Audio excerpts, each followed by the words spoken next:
Say you got lost in the woods. It's getting dark, it's getting cold, you want to keep warm for the night. Maybe you might just be camping, who knows? But you need to know how to make a fire. And that's exactly what I'm going to show you today. So first things first, you have to choose the type of fire you're going to build. And there were three major types of fires. First up, we have a log cabin, which is probably the most commonly built fire today. It's easy to light, easy to build, lasts long, and provides a lot of warmth.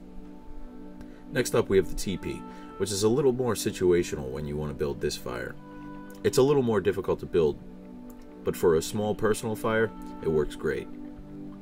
And lastly, we have the lean-to, which is actually the easiest fire to build. It requires the least amount of materials, it's probably one of the easiest to ignite, and it's used predominantly for cooking actually.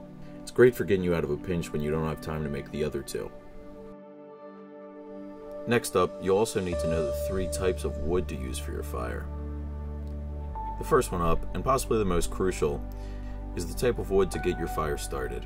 It's called kindling, and it's usually made up of very dry, small pieces of wood or shavings that'll easily ignite. These won't burn for very long, but it's used to get the next piece of wood started burning. And the next piece of wood that you'll need to find is called tinder. These are primarily small twigs, about the size of a pencil, and these will ignite from your kindling, which will once again be used to ignite our next piece of wood, which is finally fuel.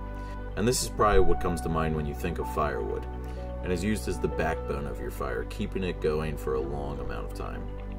The size of these pieces differ from the type of fire you are trying to build, how long you want it to last, and what is readily available.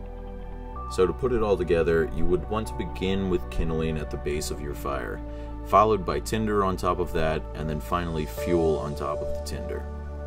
This will allow a chain reaction, starting with the kindling leading all the way to the fuel, always lighting the kindling first.